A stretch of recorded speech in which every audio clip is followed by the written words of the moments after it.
Boker Tov Chavrim, I'm Stephen Benoon. You're watching Israeli News Live. China defending its increase, 34% increase in the trade with North Korea, especially in light of the UN sanctions. And China is saying, as we mentioned yesterday in our broadcast, that this was something that, or 31.4% I should say there, that they were doing for humanitarian purposes. We brought this out last night, but as I've been looking at this a little bit closer, we know that President Trump is doing his the Eastern tour there through these areas, China, South Korea, etc.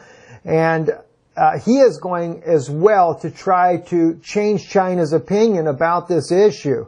And then today, when Sebastian Gorka was speaking on Fox News, this got posted here. He's actually talking about the situation, and he said as he left the president's office, just before he left, he said President Trump told him he doesn't want to go to war with North Korea, that is his absolute last option that is on the table. So I'm kind of hopeful that that is really in sincerity.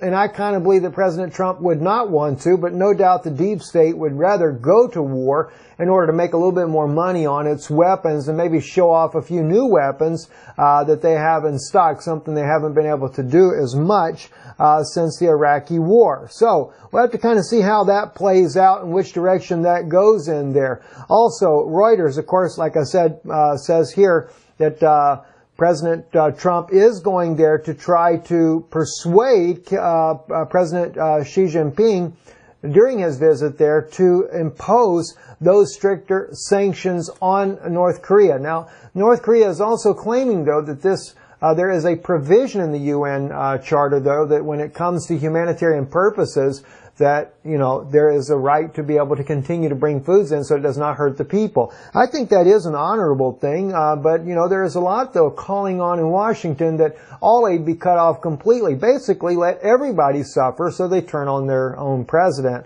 I don't see that happening regardless. It seems like their resolve would just be that much greater to do just the opposite. And also Defense One, their website, defenseone.com, exclusive, U.S. preparing to put nuclear bombers back on a 24-hour alert.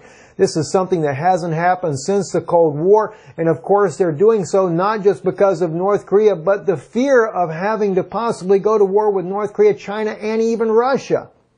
And again, I think this whole issue when it comes to China and the possibility of going to war, China going to war with North Korea, just is not something that's on the radar. If China cares enough about the people of North Korea to send in 31.4% more trade than usual in August, and of course continuing to send in food supplies, etc., it could be that China is sending in more than just food supplies. That could be, if it's that big of an increase, maybe there's something embedded in amongst that there. So, and don't forget, we reported how China had one of their own cars sitting on the tarmac there during one of the launches of the ICBM in North Korea there. So there may be more that meets the eye with China and North Korea, and this may be exactly why the U.S. is considering putting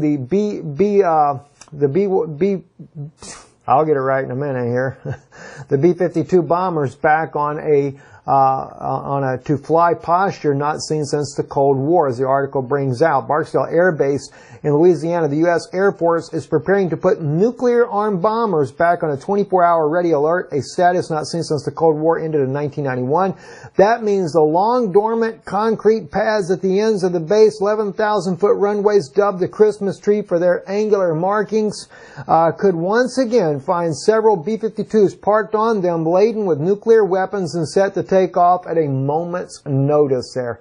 We are definitely living in a very tumultuous time. Just absolutely no other way to look at it but that. I'm Stephen Benoon. You're watching Israeli News Live. Shalom.